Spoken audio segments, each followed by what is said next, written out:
Welcome to my YouTube channel that is math success point. और मैं ले रहा हूँ बहुत ही important question. My dear student, generally examination में पूछा जाता है और एग्जाम्पलर का क्वेश्चन है, एनसीईआरटी एग्जाम्पलर का। सीबीएसई के जो भी जितने भी सैंपल पेपर्स हैं सब में देख लीजिए इस तरह का क्वेश्चन मिल जाएगा। That is very very important और कॉम्पिटिटिव एग्जामिनेशन में भी पूछा जाता है। मैं इस तरह के क्वेश्चन जरूर बताता हूँ क्योंकि मुझे पता है बच्चों को किस तरह की प्रॉब्लम हो सकती है।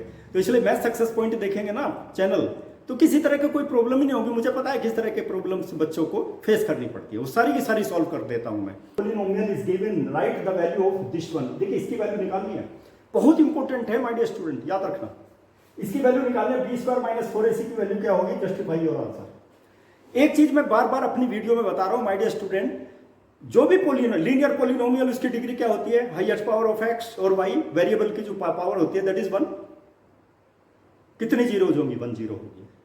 क्वाड्रेटिक पॉलिनोमियल में क्या होगा, highest power of the variable that is 2, there will be 2 zeros.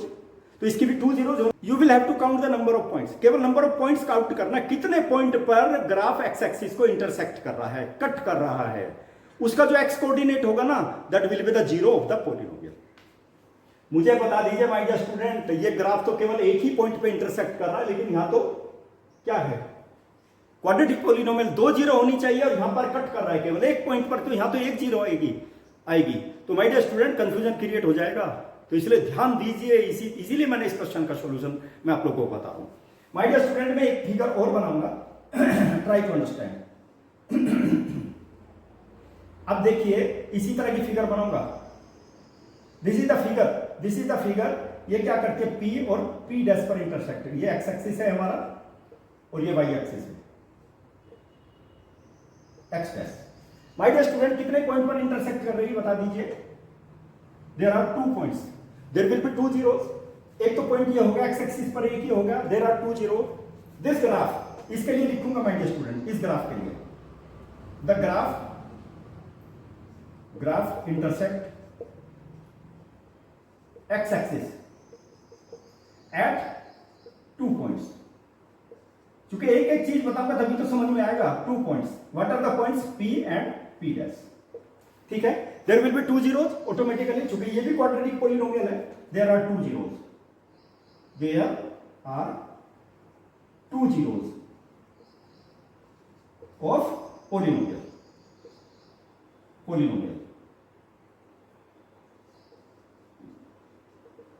इसके कितने जीरोज हो गए, 2 जीरोज हो गए ना माय डियर स्टूडेंट। लेकिन एक चीज याद रखिए, whenever P and P dash both will coincide to each other, दोनों एक दूसरे को कोइंसाइड करेंगे, ओवरलैपिंग, यानी कि यहां से ये उठ करके P के ऊपर आ जाएगा, दैट विल बिकम P। यहां देख लीजिए फिर से, जब ये इसको हम नीचे की साइड में स्टोर करेंगे, ये नीचे की साइड में चला जाएगा। व्हेन P, बस कितना याद रखिए, देखिए मैं यहां पे बताऊंगा, when P and P dash, when P and P dash coincide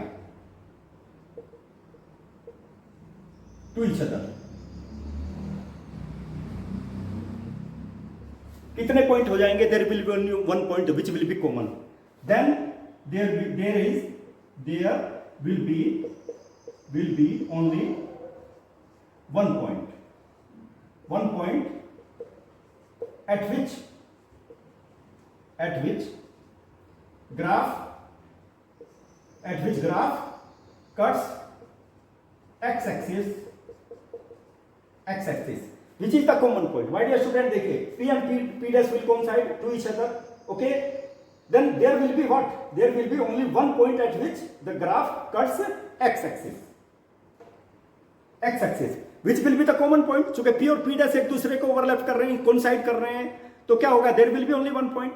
और 1 पॉइंट होने का मतलब क्या हुआ, हमारे जीरोस तो 2 होने चाहिए ना। अब 1 पॉइंट होगा, there will be only 1 zero, okay? तो माय डियर स्टूडेंट वही याद रखना है। तो 1 जीरो होगा तो कैसे, कौन कौन से जीरो हो जाएंगे, 2 जीरो होने चाहिए, तो कंट्राडिक्शन हो गया ना माय डियर स्टूडेंट। अब बता देता हूं मैं, वो क्या होंगे, both the zeros will be equal to each other. जब दोनों कोइंसाइड करेंगे तो उसी की फिगर है, P और P dash will coincide to each other at this point, okay? तो मैं यहां पर लिख देता हूं my dear student, when there is a common point P at which graph intersect और कट्स, ग्राफ कट्स, वो वैसे लिख दिया मैंने, graph cuts x axis, graph cuts x axis. Then, my dear student, you must have to keep in mind the zeros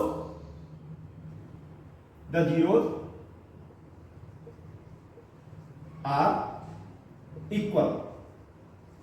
Both zeros are equal, my dear student, you must have to keep in mind. यहाँ पे लिख सकते हैं both zeros, ऐसे भी लिख सकते हैं,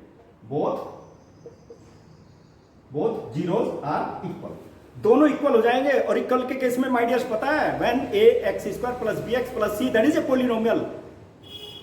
जब इक्वेशन लोगे ना पोलिनोमियल इक्वेशन, आपको पता है रूट्स क्या होते हैं, whenever the roots are equal, तो क्या कंडीशन होती है, B square minus 4ac will be equal to 0। और जब जीरोज इक्वल हो जाएंगे तो क्या होगी my dear student, if both the zeros are equal then condition will be there what, b square minus 4ac will be equal to 0. Its value will be equal to 0 because both the zeros will be equal at this point.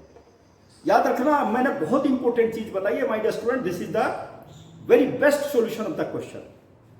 इसी तरह के question और solve करना my dear student, लेकिन Math success Point को देखते रहेंगे, या मैथ सक्सेस पॉइंट को देखिए या मैथ राम के मैथ्स को देखिए, दोनों मेरे ही चैनल हैं। You will become perfect in mathematics. Okay, खुश रहिए, काम करते रहिए, और लेकिन काम तो करना ही पड़ेगा, तभी तो खुशी मिलेगी ना। Best of luck, thank you to all of you.